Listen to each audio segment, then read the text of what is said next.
Hi, I'm Michelle, and I hear that you get the privilege of sharing the truths of God's Word with little children. With that also comes some challenges. We don't get to pick if there will be challenges, but we do get to decide how we respond to those challenges. Here's just a few tools for your toolbox as you're working with children and helping to gain their cooperation. One foundational thing is I like to focus on solutions. Here's a quote for you. It says, "Discipline is helping a child solve a problem. Punishment is making a child suffer for having a problem." If we want to raise problem solvers, we have to focus on solutions, not retribution. So how do we do that? How do we focus on solutions and gain children's cooperation with young children? So let's try a little activity. I'm going to ask you to listen to some statements, and while I share these statements, I want you to consider what you're thinking, what you're feeling, and what you're deciding. As children and as people, we're always making decisions about the people and the world around us. Is the world a safe place? Can I trust these people? What are these people thinking? What's going to happen next? So again, I'm going to read some statements. You pretend to be the child, and as I read them, think about what you're thinking, feeling, and deciding. Okay, I would ask for questions, but we're on video. Pick up your plate. Push in your chair. Put on your coat. Be quiet. Go lay down. Sit down at the table. Pick up the toys.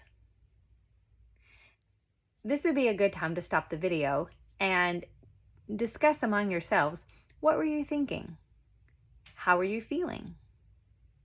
What were you deciding about yourself, about this environment, and about me as you process those statements?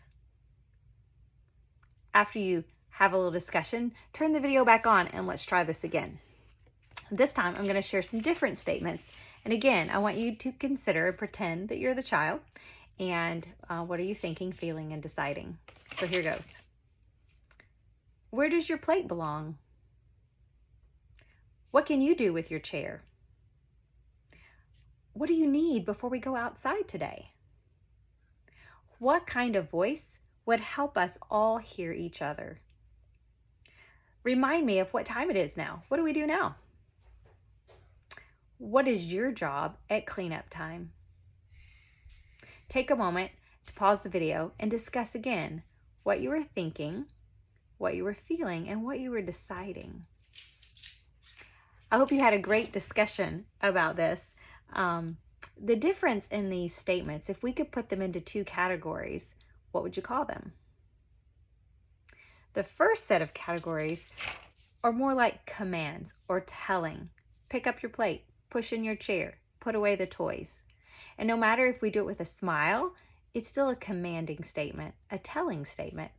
The second set of statements, we're asking. It's like an invitation. And if you noticed, it required a lot more thinking on your part. When I said, where does your plate belong? You have to stop and think, what am I supposed to do with my plate? And then as the adult, we have to think, have we modeled and taught what children are supposed to do with their plate when they're finished? Or when we say, what's your job at cleanup time? Have we modeled and encouraged and coached and helped to show children how to clean up? Often we assume children know how to do things without taking the time for teaching. So if you find that there are things that children don't seem to do, it could be that we've never taught them, that we've never modeled, that we've never shared the routine and procedure. So as you're working with children, don't forget to plan for procedures and routines, and especially transitions. When you transition from one activity to another, from game time to story time, that's a time often chaos kind of breaks out. So we have to plan not just the game and not just the Bible story.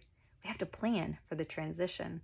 What are we going to do to keep everyone engaged and feeling like they have an important role to play, even during the transition?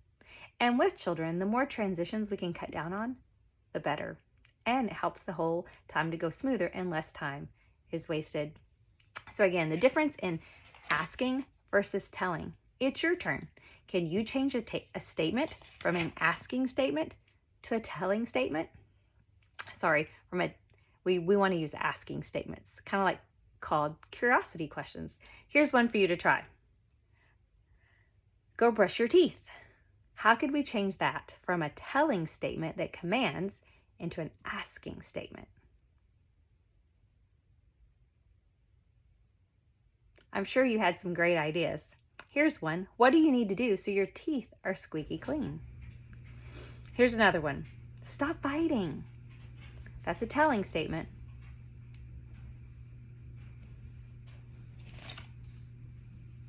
How can we change that to an asking statement?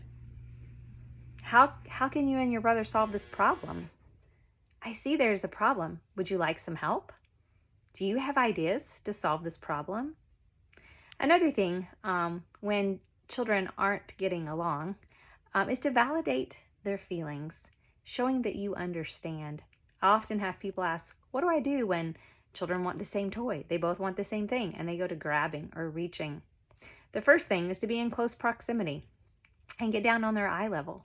Getting down on their eye level helps them know that you understand them, and then validate that I see you want the ball too. You both want the ball. What can we do? How can we solve this problem?